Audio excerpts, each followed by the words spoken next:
हम बकवास पर आपको खुश आमदीद। अदावत ड्रामे की अगली किस्त में आप देखेंगे कि बिलाखिर अरीबा और रेहान की शादी ज़बरदस्ती करवा दी गई। अरीबा इस शादी से खुश नहीं है, नफरत होने लगी है इसे रेहान की माँ से, बहन से और ख़ुद रेहान से भी।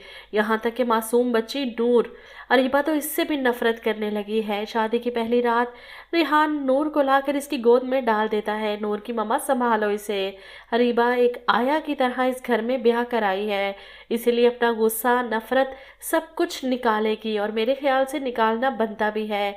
एक लड़की का क्या कसूर है कि इसकी खुशियाँ, इसके ख्वाब छीन लिए जाएं। सिर्फ जिम्मेदारियों की वजह से इसे मजबूर कर दिया जाए कि अपने बहनोई से शादी करे।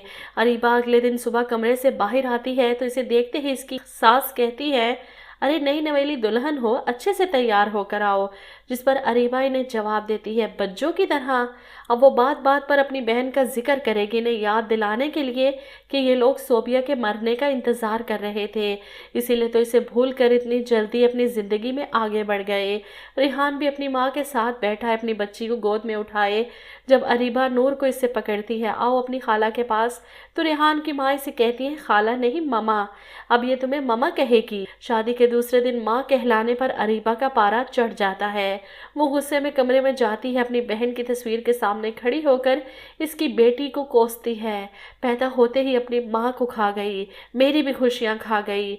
वो इस बच्ची से नफरत करने लगी है।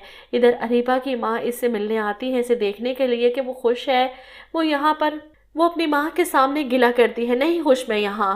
वो इसे समझाती हैं कि बड़ी बाजी अब तुम्हारी खाला नहीं तुम्हारी सास भी लगती हैं। जिस पर अरीबा नाराज़ होती है, ज़बरदस्ती की सास। इसकी बातें सुनकर वो परेशान हो रही है कि अरीबा किस लहजे में इनके लिए बात कर रही हो।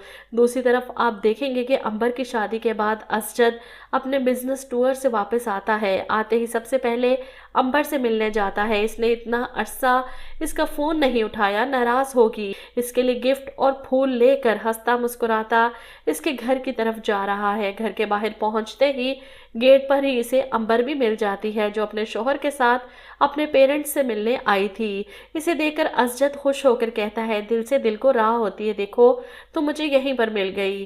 वो फूल इसकी तरफ बढ़ाता है, जबकि अंबर के तो पसीने छूट जाते हैं, परेशान हो जाती है। पीछे इसका शोहर खड़ा है और सामने महबूब। ऐसे में असजद भी हैरान होकर इस शख्स को देखता है और फिर अंबर को, ये कौन है? अंबर तारुफ करवाती है, मेरे शौहर हैं। असजद के हाथ से फूल और तोहफे सब गिर जाते हैं। ये क्या कह रही हो तुम मेरी मंगेतर हो, किसी और से शादी कैसे कर सकती हो? यहाँ पर अंबर क्या बताए कि आपकी माँ और बहन की चालों ने हमें एक दूसरे से जुदा कर दिया हमेशा के लिए। वहीं दूसरी तरफ बेबी अपनी माँ से कहती है, अंबर की भी मर्जी शामिल होगी इस शादी में, नहीं तो इतनी जल्दी लड़का कहाँ से मिलता। अपने अब्बा से कह देती ना, मर जाऊंगी मगर शादी असजद से करूंगी। बेबी की बातें सुनकर इसका मस्कीन शोहर मिनमनाता है, तुम लोगों ने भी तो इतने सालों इंतज़ार करवाया इस बेचारी को।